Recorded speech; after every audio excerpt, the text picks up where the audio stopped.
दिया, सारे के सारे लोग मेरे साथियों बाबा साहब की चाहत को पूरा करने में नहीं लगे। तो ये दुख बाबा साहब अम्बेडकर को था। बाबा साहब डॉक्टर अम्बेडकर ने भारत देश के संविधान में मेरे साथियों जो सुविधाएं दिया, उनके द्वारा जो हमको आरक्षण जो मिला है, उसी आरक्षण के बदौलत आज एक दो नहीं कई कई लाख शूद्र समाज के बेटे और बेटी अच्छी से अच्छी नौकरी कर रहे हैं और सम्मान की जिंदगी जी रहे हैं। लेकिन उन्हें बाबा साहब अम्बेडकर के विचारधारा से या उनके सिद्धांतों से कोई लेना देना नहीं है। यह दुख बाबा साहब अम्बेडकर को था और बाबा साहब अम्बेडकर बार बार ये कहते थे कि हमें समाज के पढ़े लिखे लोगों ने मेरे साथ गद्दारी किया है। जो अनपढ़ लोग हैं, खेती किसानी करते हैं, उनसे मुझे कोई कष्ट नहीं है, लेकिन जिन लोगों को मेरे द्वारा दिए गए संविधान में जो प्रदत्त अधिकार है, उस अधिकारों के बदौलत जिन्हें आज अच्छी जिंदगी जीने का मौका मिला है, वो समाज को नहीं देख रहे हैं। बाबा साहब अम्बेडकर उन लोगों से चाहत रखते थे, वो चाहते थे कि समाज के वे लोग जो संविधान में मिले अधिकारों के बदौलत जो छोटी मोटी नौकरी कर रहे हैं, वो समाज के हित के लिए अपने आमदनी का 10वां हिस्सा वो तब तक खर्च करते रहें कि जब तक समाज उनके बराबर आके खड़ा ना हो जाए। लेकिन मैं पूछना चाहता हूं, क्या लोग ऐसे लोग मेरे साथियों समाज में काम कर रहे हैं क्या? क्या सामाजिक परिवर्तन का ठेका हम ही आप दो चार लोग लिए हैं क्या? ये तो सबकी जिम्मेदारी बनती है। अब आप कहते हैं कि बहन जी नहीं निकलती हैं, कुछ लोग कहते हैं कि बहुजन समाज पार्टी के नेता कार्यकर्ता नहीं दिखाई देते हैं। भाई ठीक है, बहुजन समाज पार्टी के नेता कार्यकर्ता नहीं दिखाई देते हैं तो बहुजन समाज पार्टी मजबूत बने और बहुजन समाज पार्टी पुनः सत्ता में आए और हमको जो हक अधिकार मिल रहा था वो दोबारा फिर हमको मिले। ये तो सबका काम करने का जरूरत है ना। अकेले एक आदमी हमारा इनका थोड़ो है, ये तो सबकी जिम्मेदारी है। तो मेरे मित्रों, मैं इस बात को इसलिए कह रहा हूं कि भाई यहां जितने लोग बैठे हैं, किसी के पास खेती नहीं है लंबी चौड़ी, किसी के पास नौकरी लंबी चौड़ी नहीं है, किसी के पास आमदनी का स्रोत नहीं है।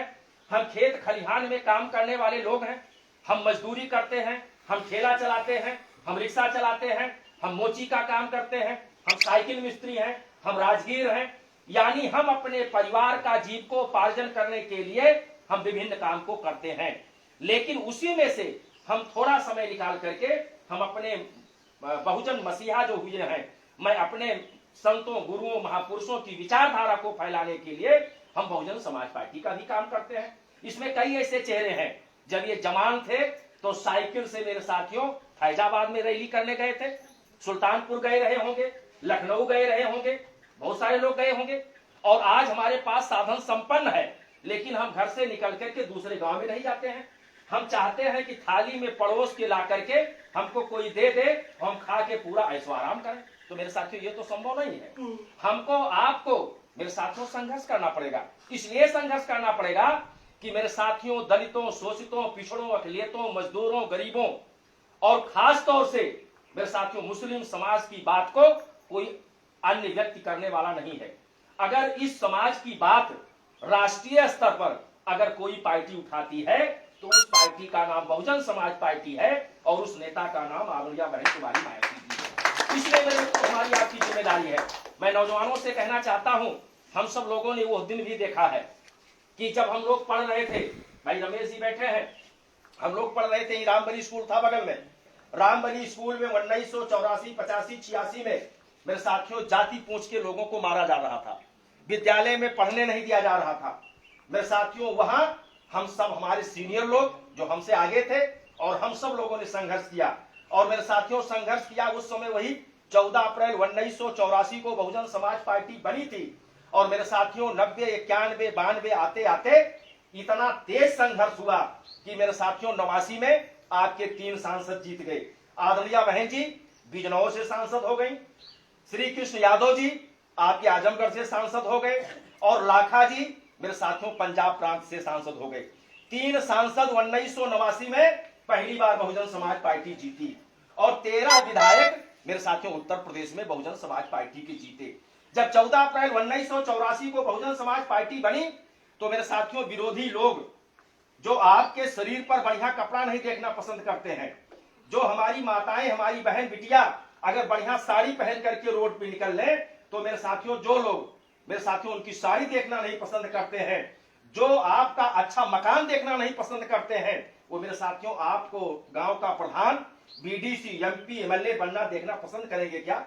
मेरे साथियों, जब बहुजन समाज पार्टी बनी तो जो हमारा विरोधी था वो कहता था कि ये सूद सांगड़ी, ये हमारे खेत खलिहान में काम करने वाले लोग हमारे यहाँ गोबर काटते हैं, हमारे खेतों में काम करते हैं, हमारे यहाँ हरवाही करते हैं और अभी अभी नेता बनने निकल पड़े हैं, यही तो कहते थे ना। लेकिन मेरे साथियों, जितना कहते थे उतने हमारे लोगों के अंदर गुस्सा आता था। गुस्सा आता था कि नहीं आता था? मेरे साथियों, पार्टी के बारे में लोग ऊट पटांग बोलते थे, अब शब्दों का प्रयोग करते थे, लेकिन ये विशाल काय समाज जो है, ये हाथी के समान वाला समाज, ये चुप मारे उनकी बात को सुन लेता था और कहता था कि हम आपसे मारपीट झगड़ा लड़ाई करने के लायक नहीं है। लेकिन हमको जो परम पूज्य बाबा साहब डॉक्टर भीमराव अंबेडकर जी, जो उन्होंने हमें एक बहुत बड़ा अधिकार दिया है, एक बहुत बड़ी ताकत दिया है, वो ताकत है वोट का। उस वोट के बदौलत हम आपके मुंह को बंद करने का काम करेंगे। और मेरे साथियों, आप सब लोगों ने 1989 से मेरे साथियों शुरुआत किया। अब आप जोड़ लीजिए नौजवानों कि 14 अप्रैल 84 को पार्टी बनी और 89 में कई साल हुआ? 5 साल। 5 साल वाली पार्टी 3 सांसद जिता लिया और 13 विधायक उत्तर प्रदेश में और 2 विधायक मध्य प्रदेश में। जब मेरे साथियों विधायक और सांसद जीते तो विरोधी पार्टी, खासतौर से Congress party, Janata Dal, communist party, Jansangh party, ये कहते थे कि अच्छा इनके भले विधायक जीत गए हों, सांसद जीत गए हों, लेकिन इनकी कभी सरकार नहीं बनेगी, इनके विधायक और सांसदों को तो हम तोड़ लेंगे, यही कहते थे। मेरे साथियों, ये गांव है जो हमारे पुराने लोग हैं, इनको पता है कि ये मेरे साथियों गांव हम लोगों का पहले कटेहरी विधानसभा में हुआ करता था। मया ब्लॉक का दिलासीगंज से लेकर के और गोसाईगंज टाउन एरिया होते हुए 55 पोलिंग बूथ, ये मेरे साथियों कटेहरी आंशिक कहा जाता था। 84 में पार्टी बनी और शुरुआती दौर में बहुजन समाज पार्टी से यहाँ रामदेव वर्मा जी को आप लोगों ने मेरे साथियों चुनाव लाया। 2 चुनाव लड़े, 3 चुनाव लड़े और मेरे साथियों 2 चुनाव, एक चुनाव तो वो 300 वोट से हार गए थे। और 89 में मेरे साथियों जनता दल की सरकार बनने जा रही थी, चूंकि तब काउंटिंग कई दिन होता था। लास्ट समय में काउंटिंग करते समय जनता दल की सरकार बनने की पूरा हल्ला हो गया कि श्री मुलायम सिंह यादव मुख्यमंत्री बनने जा रहे हैं। और यहीं के बगल के, क्या नाम उनका था, रविन्द्रनाथ तिवारी जी मेरे साथियों लड़े थे और वो यहाँ से परमानेंट विधायक होते थे। मेरे साथियों, लास्ट समय जिला प्रशासन फैजाबाद के डीएम एसएसपी, निर्वाचन आयोग के लोगों ने मेरे साथियों साजिश करके और लाइट बुतवा करके 300 कुछ वोट से रामदेव वर्मा को जबरदस्ती चुनाव लोगों ने हरा दिया था। हरा दिए थे नहीं हरा दिए थे? मेरे साथियों, जब हरा दिए, ये तो पुराने लोगों को पता होगा, नए लोगों को कुछ नहीं पता है। पुराने लोग, तब हम लोग जब फिर गांव में वोट मांगने निकले 90-91 में, तो लोग कहा है माता जी लोग कि वोटवा हमारे सब यही थे हथिया का, तो सब गिनवाई ना पहुंचा, तो हमारे सब कहे कि अब की वोट जा, अब की हमारे सब गिनाए के जिताए के देख देता हूँ। क्यों भाई, ये हुआ ना। और मेरे साथियों 93 में फिर गठबंधन हुआ और 93 में यही विधानसभा जो हम 250-300 वोट से हरा दिए गए थे, इसी विधानसभा में फिर 58,000 वोट के अंतर से मेरे साथियों बहुजन समाज पार्टी जीती कि नहीं जीती? अभी एक हमारे साथी कह रहे थे कि जो लोग जीतते हैं वो लोग भाग जाते हैं। तो मेरे साथियों शुरुआत वहीं से हुआ। श्री रामदेव वर्मा जी मंत्री बनने नहीं पाए और मेरे साथियों वो लोग अलग बना लिए अपना दल, और अपना दल बना करके चले गए समाजवादी पार्टी में, और समाजवादी पार्टी से फिर 96 में चुनाव लड़े और आप लोगों ने फिर हुंकार भरा, कहा कि अच्छा हमारे वोट से जीते हैं आप और चले गए दूसरे दल में। आपके अंदर गुस्सा आया, आप लोगों ने दूसरा नेता बना लिया, किसको? धर्मराज निषाद को। धर्मराज निषाद मेरे साथियों लड़े और मेरे साथियों अच्छे वोटों से हम सब लोग मिलकर के उनको चुनाव जिता दिए। एक बार नहीं 3 बार वो विधायक बने, एक बार नहीं 3 बार विधायक बने। और 96 में लोकसभा में अपनी लोकसभा की सीट मेरे साथियों श्री घनश्याम चंद्र खरवार जी यहां से सांसद हो गए, हुए कि नहीं हुए? और 98 में आदरणीय बहन जी फिर यहां से आई और हम सब लोगों ने मिल करके मानिया बहन जी को अपना सांसद बना दिया। आप लोग बनाए कि नहीं बनाए थे? और एक बार नहीं, हम लोग कई बार अपने यहां से मानिया बहन जी को सांसद बना दिए। मेरे साथियों जिला पंचायत सदस्य हम हुए पहली बार, दूसरी बार हुए, फिर तीसरी बार राम सुभान भारती हुए। यानी बहुजन समाज पार्टी से ही लगातार यही एक बार को छोड़ करके जो वर्तमान में हुआ है, यही छोड़ करके बकिया 1995 से लगातार आप लोग बहुजन समाज पार्टी के ही साथी को अपना जिला पंचायत सदस्य बनाए। स्थिति तो 2 चुनाव में ऐसा था कि नंबर 1 पे बसपा वाला, नंबर 2 पे बसपा वाला, नंबर 3 पे बसपा वाला, यानी बसपा के कार्यकर्ता आपस में लड़ते थे और लेकिन तब भी बसपा वाला ही यहाँ चुनाव जीत जाता था, जीता तक नहीं जीता था। तो मेरे साथियों, ये तो वो धरती है कि आप लोगों ने मेहनत करके अपने लोगों को जिताया। इसलिए मेरे मित्रों, मैं आपसे कहना चाहता हूं कि आप लोग, खास तौर से हमारे नौजवान और जो छा के छा पदाधिकारी बने हैं, आप लोगों को मेरे साथियों चौराहे पे बैठ के जवाब देना चाहिए, कहना चाहिए कि पूरे देश में इकलौती नेता आदरणीय बहन कुमारी मायावती जी हैं कि जब वो मुख्यमंत्री बनती है तो पूरे उत्तर प्रदेश में जो भूमिहीन लोग थे, जिनके पास मेरे साथियों घर बनाने के लिए जमीन नहीं था, जिनके पास लहसुन गाड़ने के लिए जमीन नहीं था, ऐसे भूमिहीन लोगों को अभियान चला करके मेरे साथियों सरकारी जमीन का पट्टा करके और उनको मेरे साथियों जमीन दिलाने का ऐतिहासिक काम आदरणीय बहन जी ने अपने शासन काल में किया। अपने सभी संतों, गुरुओं, ऋषियों, महापुरुषों के नाम पर 26 जन कल्याणकारी योजना चला करके उत्तर प्रदेश के गरीबों का विकास करने का काम बहन जी ने किया। यही नहीं मेरे साथियों, अपने महापुरुषों के नाम से जिला का स्थापना, मंडल की स्थापना, मेडिकल कॉलेज, इंजीनियरिंग कॉलेज, यानी सारा काम आदरणीय बहन जी की है।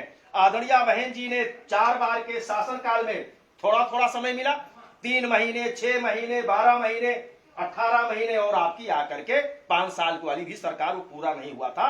6 महीने पहले मेरे साथियों चुनाव हो गया था। यानी कुल मिलाकर के मेरे साथियों आपका 7.25 साल के कार्यकाल में बहन जी ने जितना काम उत्तर प्रदेश में करा दिया है, आजादी के बाद से लेकर आज तक किसी भी पार्टी की सरकार ने उतना काम नहीं किया है जितना बहन जी काम की है। तो हमारी नेता तो ऐसी हैं, हम अपनी नेता के काम को अगर हम बतावें तो Bharatiya Janata party, Congress party, Samajwadi party, किसी कार्यकर्ता में मेरे साथियों आपकी बात का जवाब देने का कोई उनके पास उत्तर नहीं है। लेकिन हम सही बात तो मेरे साथियों कह ले जाएं, हम जब खुद ही निराश हो जाते हैं, हम खुद ही अपने आप को मायूस मान लेते हैं, तो फिर कैसे हम लड़ाई लड़ेंगे। मेरे साथियों आपको बताना चाहिए कि जब बहन जी मुख्यमंत्री थी तो हमारी बिटिया जब हाई स्कूल पास करके 11वीं में जाती थी तो उस बिटिया को एक साइकिल और 25,000 रुपए बहन जी के शासनकाल में मिलता था। लेकिन जब सरकार हमारी नहीं है तो उस योजना को समाजवादी पार्टी की सरकार बनी, श्री अखिलेश यादव जी ने खत्म कर दिया। और जब भारतीय जनता पार्टी की सरकार बनी तो उन्होंने मेरे साथियों उसको खत्म भी कर दिया, नई कोई योजना वो लागू नहीं की है। ये हमारे नौजवान बैठे हैं, कोई बीए कर रहा है, एमएससी कर रहा है।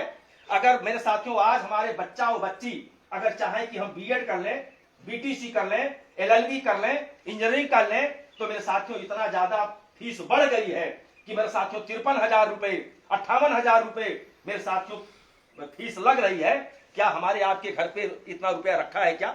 लेकिन वही जब बहन जी मेरे साथियों मुख्यमंत्री थी तो हमारा बेटा और बेटी प्राइमरी से लेकर के डिग्री कॉलेज तक पढ़ने वाले छात्रों का मेरे साथियों एडमिशन जो होता था, जो विद्यालय में दाखिला होता था, वो मेरे साथियों 0 बैलेंस पे होता था। सभी बच्चों को मेरे साथियों फीस मिल जाती थी और उनके स्कूल में आ जाता था और सभी बच्चों को मेरे साथियों स्कॉलरशिप मिल जाती थी। लेकिन ये आज खत्म है कि नहीं खत्म है? हमारे बच्चे पढ़ रहे हैं, उनको छात्रवृत्ति नहीं मिल रही है। हमारे बच्चे पढ़ रहे हैं, मेरे साथियों बेतहासा फीस बढ़ रही है। हाँ, इतना जरूर है, अभी जब हम लोग गांव में जाते हैं तो कुछ लोग जो अपने इतिहास को नहीं समझ पाते हैं कहते हैं भैया कुछ हुए न हुए, मोदी तो 5 किलो राशन हमें फ्री में दिए थे, अब कितना मगन हो गई हम 5 किलो राशन खाई के। अभी हमको ये नहीं पता है कि भाई 25 किलो या 5 किलो जो 1 यूनिट पे राशन मिलता है, मान लिया 5 जने हैं 25 किलो है, यही तो है ना।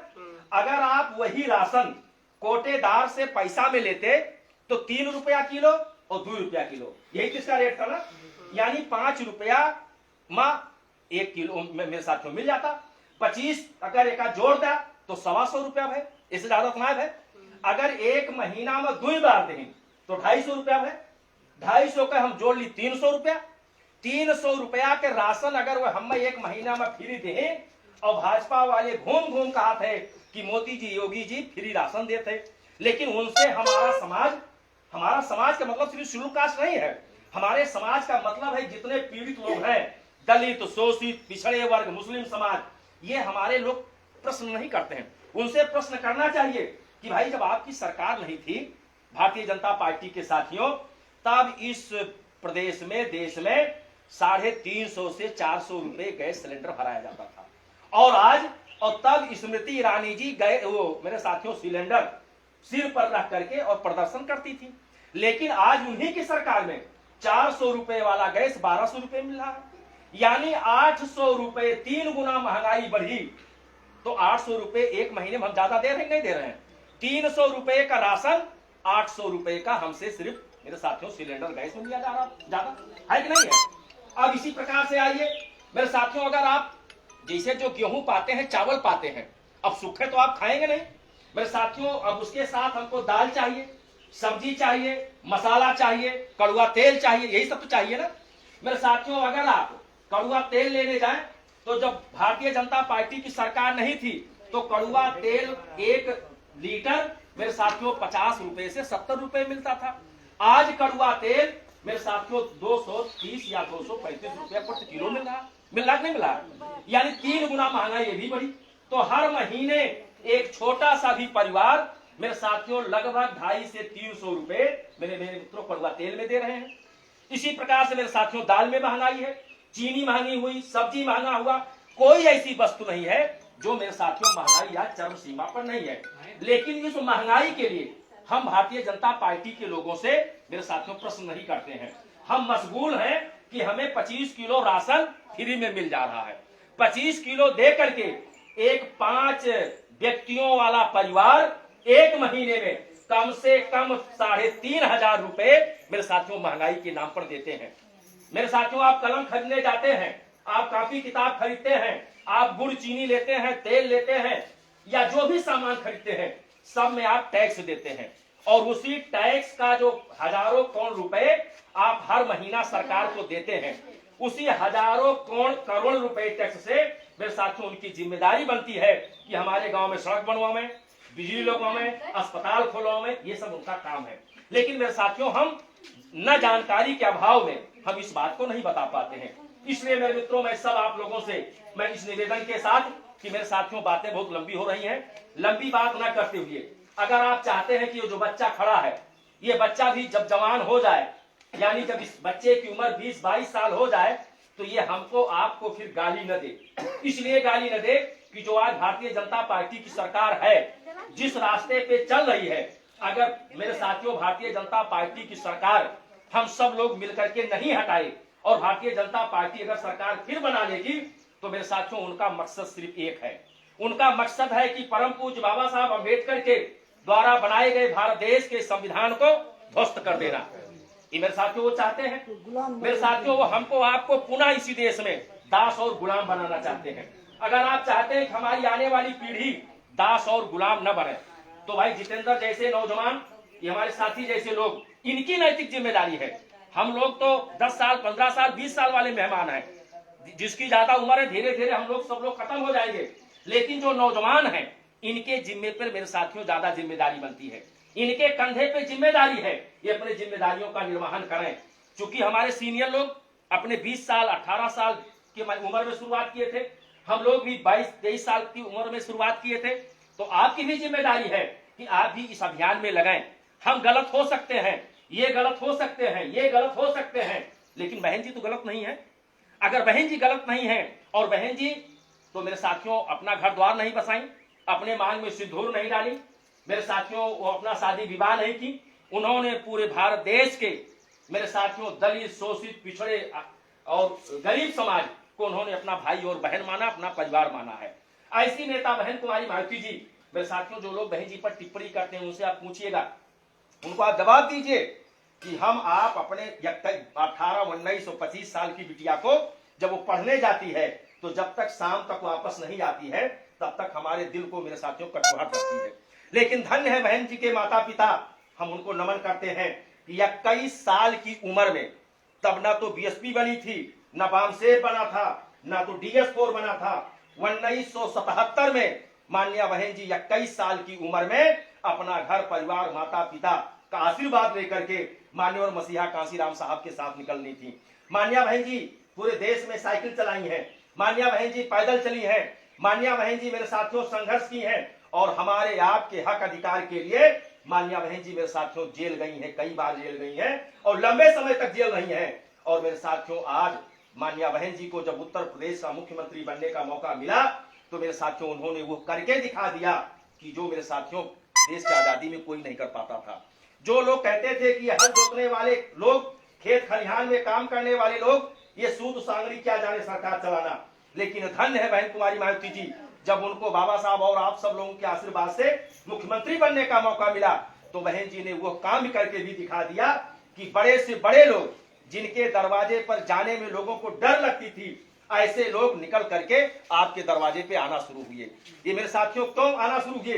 वो आपकी वोटों की ताकत की बदौलत आना शुरू हुए। इसलिए मेरे मित्रों, मैं आप सब लोगों से निवेदन करूंगा कि पार्टी को मजबूत बनाइए और 10 महीने के अंदर लोकसभा का चुनाव आ रहा है। इस लोकसभा के चुनाव में हमें कुछ नहीं देखना है, सिर्फ देखना है कि बहन जी ने किसे प्रत्याशी बनाया है। हमारा चुनाव निशान हाथी, हाथी के सामने नीली बटन दबा करके हम अपने प्रत्याशी को भारी मतों से जिता करके लोकसभा में भेजने का काम करें, जिससे आदरणीय बहन कुमारी मायावती जी इस देश की प्रधानमंत्री बन जाएं। इसी आशा उम्मीद के साथ मैं परमानपुर गांव के सभी पितातुल बुजुर्गों का, नौजवान साथियों का, माताओं बहनों का, सबका स्वागत अभिनंदन वंदन करते हुए इस उम्मीद के साथ कि मेरे साथियों हमको आपको मिलते जुलते रहना चाहिए, हम लोगों को टहलते घूमते रहना चाहिए और आपस में भाईचारा बना करके हम अपने संगठन को मजबूत बनावें। इसी भावनाओं के साथ मैं पुनः आप सब लोगों का स्वागत करते हुए अपनी बात को यहीं पर विराम देता हूं। बहुत बहुत धन्यवाद। जय हिंद, जय भारत।